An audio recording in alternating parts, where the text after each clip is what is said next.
Good morning dear students, मैं राम बाबू sir विज्ञान के ऑनलाइन क्लासेस में आपका हार्दिक अभिनंदन करता हूं। डियर स्टूडेंट्स, आशा करता हूं कि आप लोग घर पर होंगे, सुरक्षित होंगे और नियमित रूप से अध्ययन कर रहे होंगे। डियर स्टूडेंट्स, जैसा कि अपना जो चैप्टर चल रहा है परमाणु की संरचना, स्ट्रक्चर ऑफ एटम्स, इसमें मैंने कल जो आप लोगों को कराया उसमें आप लोगों ने जे थॉमसन के परमाणु मॉडल के बारे में अध्ययन किया। हम लोगों ने परमाणु के बारे में अध्ययन कर रहे थे, परमाणु में अब परमाणु कणों की अपरमाणु कणों के अंतर्गत जे थॉमसन ने अपना परमाणु मॉडल दिया। उनके आधार पर उन्होंने बताया कि जितने उसमें धनावेशित कण होता है उतना ही उसमें ऋणावेशित भाग पाया जाता है, अर्थात उसकी नगण्य कंडीशन पाई जाती है। डियर स्टूडेंट्स, इसके बाद में आता है रदरफोर्ड का परमाणु मॉडल। रदरफोर्ड ने यह जानने की कोशिश की कि किसी भी परमाणु में इलेक्ट्रॉन किस तरीके से स्थित होते हैं। डियर स्टूडेंट, उन्होंने ये देखा कि माना एक परमाणु है, ये इसमें इलेक्ट्रॉन है, ये बता दिया थॉमसन ने। अब ये इलेक्ट्रॉन जो होते हैं ये किस तरीके से इसमें स्थित होते हैं, इसके लिए उन्होंने क्या किया, अल्फा कणों की बौछार कराई। कहां? सोने की पन्नी पर। सोने की पन्नी पर उन्होंने तेज गति से अल्फा कणों को सोने की पन्नी पर टकराया। अब हम ये देखते हैं कि अल्फा कण जो होते हैं ये द्विआवेशित हीलियम कण होते हैं। अल्फा कण जो है वो कैसे हैं? द्विआवेशित हीलियम कण होते हैं। ये द्विआवेशित हीलियम कण होते हैं। द्विआवेशित हीलियम कण होते हैं। डियर स्टूडेंट्स, इन द्विआवेशित हीलियम कणों की यदि बात की जाए तो ये इसलिए लिए गए क्योंकि ये जो कण थे उनका द्रव्यमान 4 यूनिफाइड होता है। हीलियम का जो द्रव्यमान होता है वो क्या होता है? 4 यूनिफाइड। मैं पहले बता चुका हूं, हीलियम दूसरे नंबर का है और इसका जो द्रव्यमान है वो 4 यूनिफाइड है। उन्होंने क्या किया कि सोने की पन्नी इसलिए चुनी उन्होंने क्योंकि वो बहुत पतली परत चाहते थे और सोने में सर्वाधिक तनन क्षमता पाई जाती है। इससे पहले मैं आप लोगों को बता चुका हूं कि सोना एक ऐसा तनन सामर्थ्य वाला पदार्थ होता है जिसमें लगभग 1 ग्राम सोने में 10 किलोमीटर लंबा तार बनाया जा सकता है।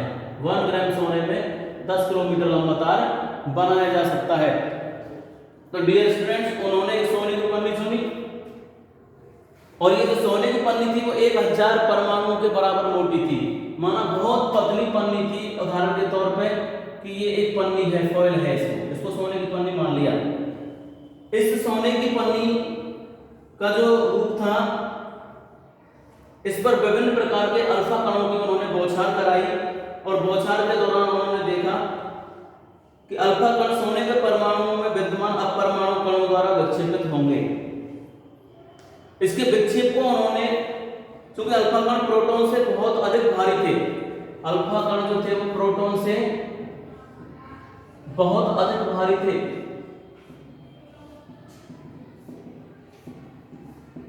बहुत अधिक, अल्फा कण प्रोटॉन से बहुत अधिक भारी थे।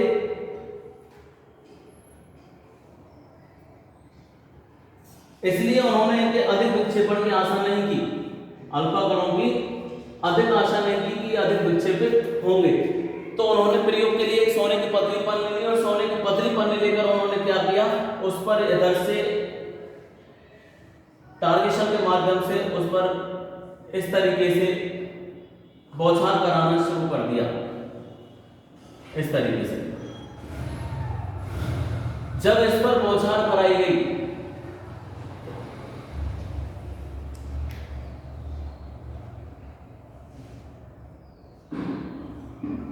तो उन्होंने देखा,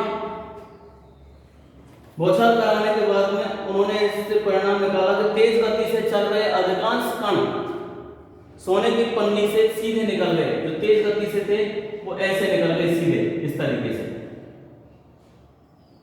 कुछ कण विक्षेपित हो गए,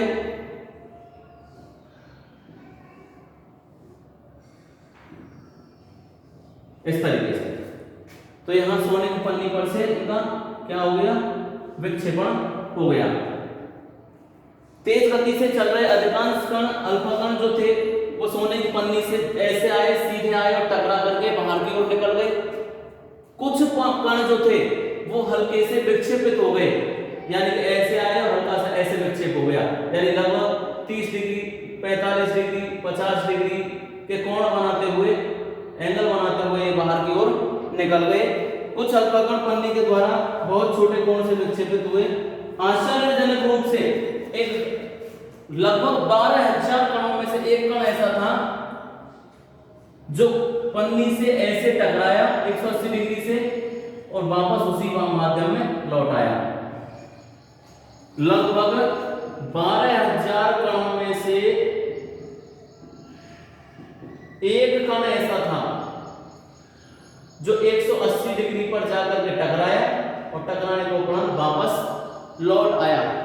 इसी आश्चर्यजनक घटना को रदरफोर्ड ने अपने शब्दों में व्यक्त किया है और उन्होंने बताया कि परिणाम उसी तरीके से अविश्वसनीय मान लिया जाए कि यदि एक 15 इंच मोटे तोप के गोले को यदि टिश्यू पेपर से टकराया जाए।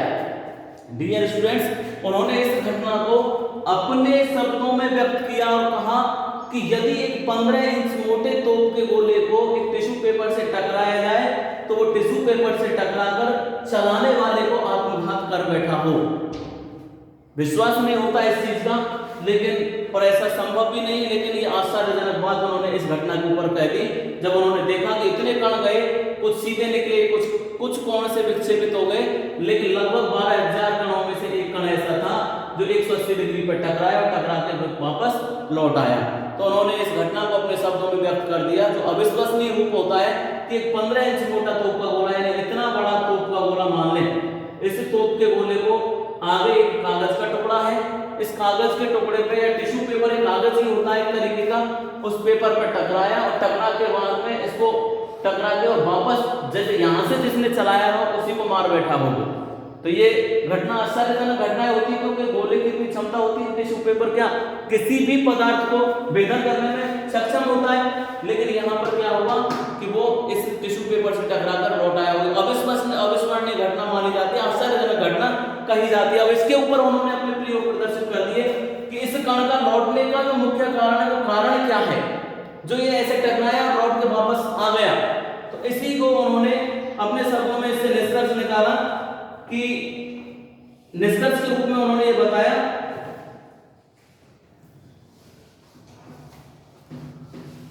अपने निष्कर्षों में ग्रेगर रदरफोर्ड ने बताया कि परमाणु के भीतर का अधिकांश भाग खाली होता है।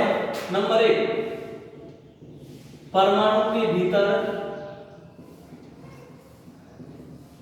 अधिकांश भाग खाली होता है। परमाणु के भीतर अधिकांश भाग खाली होता है। दूसरा है बहुत कम कण अपने मार्ग से विक्षेपित होते हैं, जिससे परमाणु में धनावेशित भाग बहुत कम है। परमाणु में धनावेशित भाग बहुत कम है, कम होता है। और तीसरा, बहुत कम अल्फा कण 180 डिग्री पर विक्षेपित हुए थे। इससे संकेत मिलता है कि सोने के परमाणु का पूर्ण धनावेशित भाग और द्रव्यमान परमाणु के भीतर बहुत कम आयतन में सीमित है। परमाणु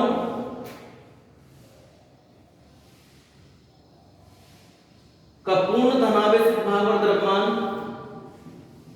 परमाणु का पूर्ण धनावेशित भाग और द्रव्यमान परमाणु के भीतर बहुत कम, परमाणु के भीतर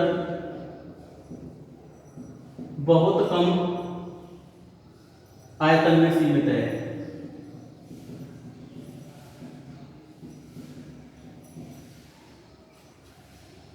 बहुत कम आयतन में सीमित है। प्राप्त आंकड़ों के आधार पर उन्होंने निष्कर्ष निकाला कि नाभिक की त्रिज्या परमाणु की त्रिज्या से 10.5 गुना छोटी होती है। तो उन्होंने अपने जो निष्कर्ष निकाले रदरफोर्ड के, ये परिणाम निकले, ये तो प्रयोग के परिणाम थे, प्रयोग के परिणाम कि प्रयोग में क्या क्या कंडीशन देखने को मिली। दूसरा, इसके प्रयोग के क्या थे निष्कर्ष। प्रयोग के निष्कर्षों में यदि हम चाहें तो उन्होंने बताया कि परमाणु का केंद्र धनावेशित होता है। नंबर 1, परमाणु का केंद्र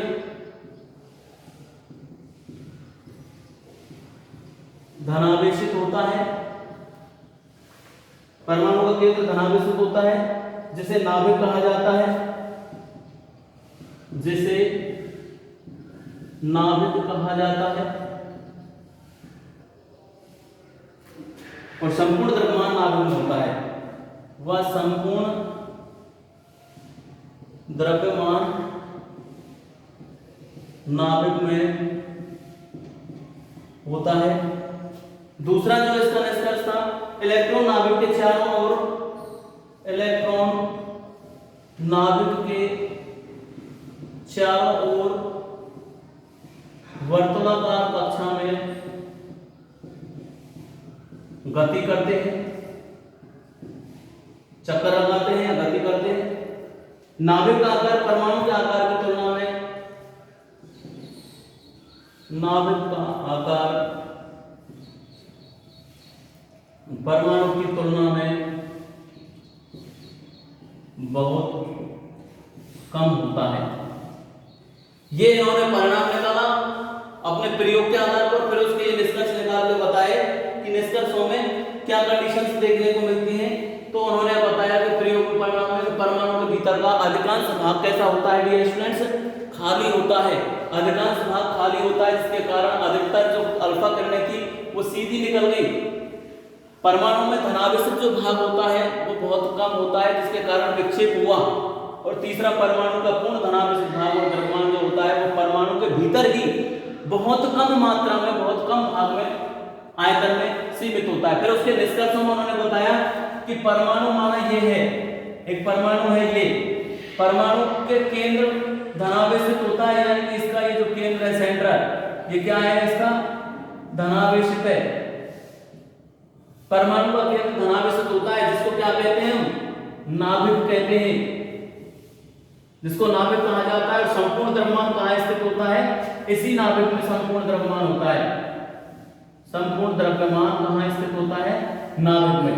दूसरा, इलेक्ट्रॉन जो होते हैं वो नाभिक के चारों ओर वर्तुलाकार कक्षा में गति लगाते हैं। इलेक्ट्रॉन जो होते हैं वो ऐसे गति लगाते हैं चारों तरफ, यानी नाभिक के चारों ओर ऐसे गति लगाते हैं।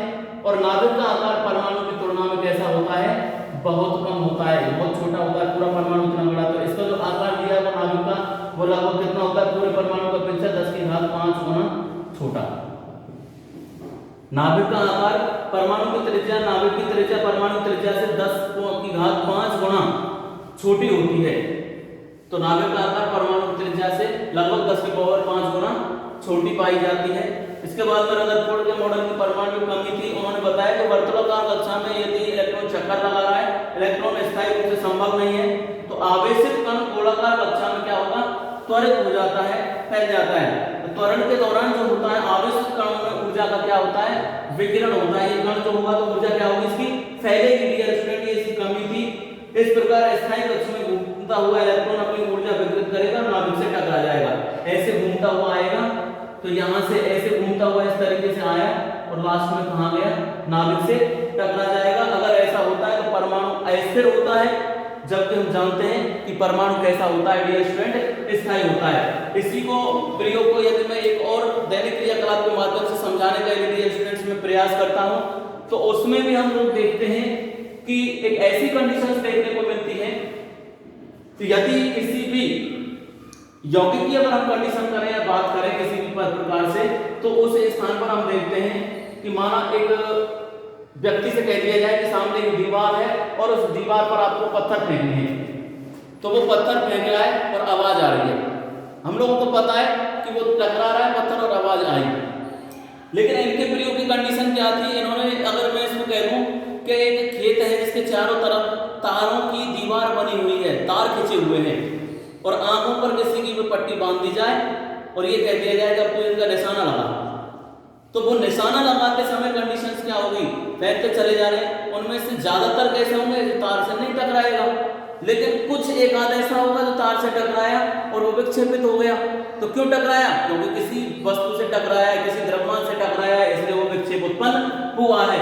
लेकिन यहाँ पर और एक कंडीशन ऐसी आती है कि तार से टकराया, बिल्कुल मध्य में यदि तार के में जाके गिरता है, बिल्कुल बीच में गिरता है, तो वो वापस भी लौट के आ सकता जाएगा नहीं, दूसरी तरफ नहीं जा पाता। तो वही कंडीशन यहाँ पे थी हीलियम के कणों के नाभिकों की। इनके बाद में इन्होंने जो व्यक्त किया, इसी को आगे बढ़ाते हुए अगला जो मॉडल है वो है आपका नील्स बोर का परमाणविक मॉडल। और नील्स बोर के जो परमाणविक मॉडल की यदि बात की जाए तो उन्होंने निम्नलिखित अवधारणाएं प्रस्तुत की थी नील्स बोर ने। उन अवधारणाओं को मैं यदि बात करूं नील्स बोर के, तो उनके अवधारणा रूप को हम देखें तो इससे इलेक्ट्रॉनिक जो कंडीशंस प्रकट होती है, नील्स बोर का जो अवधारणा मॉडल जो था उन्होंने व्यक्त किया, उसी के आधार पर हम आगे की ओर बढ़ते चले जाते हैं। तो ऐसी कंडीशन में हम देखेंगे नील्स बोर का परमाणु मॉडल।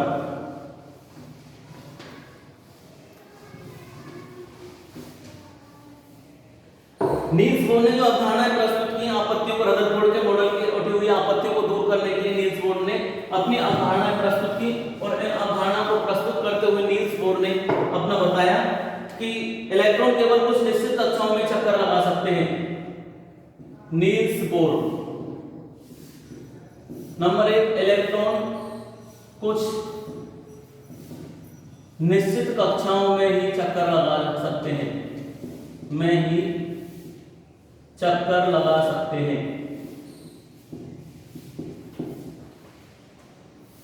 केवल कुछ निश्चित कक्षाओं में चक्कर लगा सकते हैं, जिन्हें इलेक्ट्रॉन की विविक्त कक्षा कहते हैं, जिन्हें इलेक्ट्रॉन की विविक्त कक्षा कहते हैं।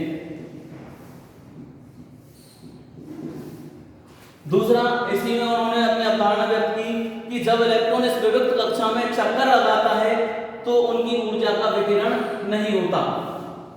जब इलेक्ट्रॉन इस विविक्त कक्षा में चक्कर लगाता है तो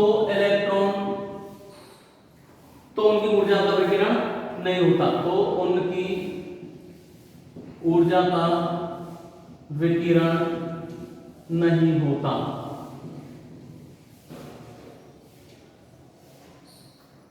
ऊर्जा का विकिरण नहीं होता। इन कक्षाओं को ऊर्जा स्तर कहते हैं। इन कक्षाओं को ऊर्जा स्तर कहा जाता है, ऊर्जा स्तर कहते हैं। इन ऊर्जा स्तर को हम कोश भी कह सकते हैं, कक्षक भी कह सकते हैं। तो परमाणु ऊर्जा स्तरों को हम देखें तो जैसे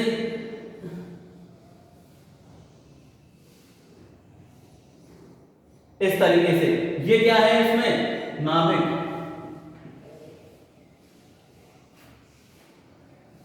के, एल, एम और एन, यानी कि पहला ऊर्जा स्तर, सॉरी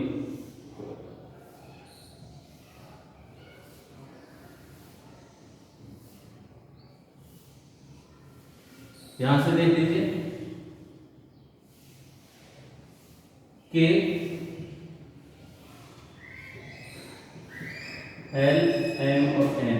के पहला ऊर्जा स्तर है, अर्थात एल बराबर कितना है, 1, एन बराबर 2, एन बराबर 3 और एन बराबर 4। ये एन क्या है, ऊर्जा स्तरों की संख्या है।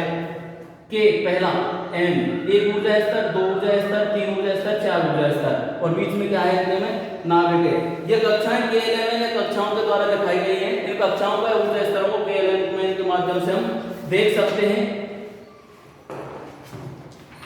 इन्हीं के आधार पर नील्स बोर ने अपनी अवधारणाओं के आधार पर, उनके अलावा नील्स बोर जो थे इनका जन्म 7 अक्टूबर 1885 को 7 अक्टूबर 1885 को कोपेनहेगन में हुआ। कोपेनहेगन में इनका जन्म हुआ। और इनके द्वारा जो रचित जो खास करके इन्होंने जो भौतिक शास्त्र में जो प्रोफेसर थे, इनको 1922 में परमाणु की संरचना में नोबेल पुरस्कार मिला परमाणु की संरचना देने के लिए। और इन्होंने लेखों पर आधारित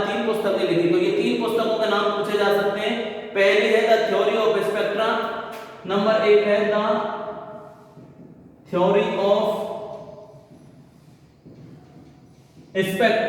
of spectra and atomic constitution इन्होंने 3 पुस्तकें लिखी। दूसरी है एटॉमिक थ्योरी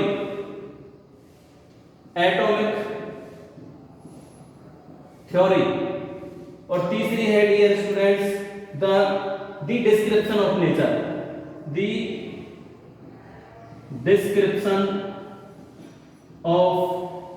नेचर, तो इन्होंने अपनी 3 पुस्तकें लिखी।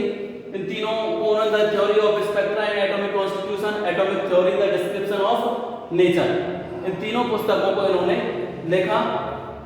डियर स्टूडेंट्स, इसके आधार पर ये कोर्स और कक्षा जो थे, मैं फिर एक बार बताना चाहूंगा, नील्स बोर ने अपने परमाणु मॉडल में रदरफोर्ड की जो कमियां थी उनको विभक्त करते हुए आगे और बताया, और उन्होंने बताया कि इलेक्ट्रॉन कुछ निश्चित कक्षाओं में चक्कर लगाते हैं जिन्हें हम इलेक्ट्रॉन की विभक्त कक्षा कहते हैं, और जब ये इलेक्ट्रॉन किसी भी परमाणु की विभक्त कक्षा में चक्कर लगाता है तो उनकी ऊर्जा का विकिरण नहीं होता, विकिरित नहीं होती। इन कक्षाओं को हम ऊर्जा स्तर कह सकते हैं, कोष कह सकते हैं, कक्षक कह सकते हैं।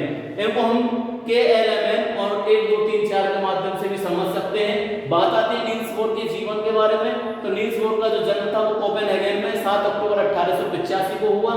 इसके लिए 1922 में उन्होंने भौतिक शास्त्र के अंतर्गत अपने प्रयोग किया और उनके लिए उन्होंने इस परमाणु की संरचना को व्यक्त किया, जिसके आधार पर 1922 में उन्हें नोबेल पुरस्कार से सम्मानित किया गया।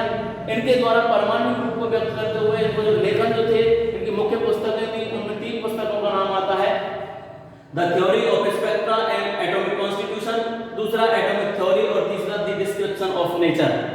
डियर स्टूडेंट, आशा करता हूं आपको यहां तक का ये जो पूरा टॉपिक है वो पूरा समझ में आ गया होगा। यहां से आगे न्यूट्रॉन की संरचना और विभिन्न कक्षाओं में इलेक्ट्रॉनों के वितरण के बारे में हम कल अध्ययन करेंगे। घर पर रहें, सुरक्षित करें, अध्ययन करें नियमित रूप से। आशा करता हूं आप लोग रेगुलर रूप से पढ़ाई कर रहे होंगे, स्वस्थ होंगे, सुरक्षित होंगे। धन्यवाद।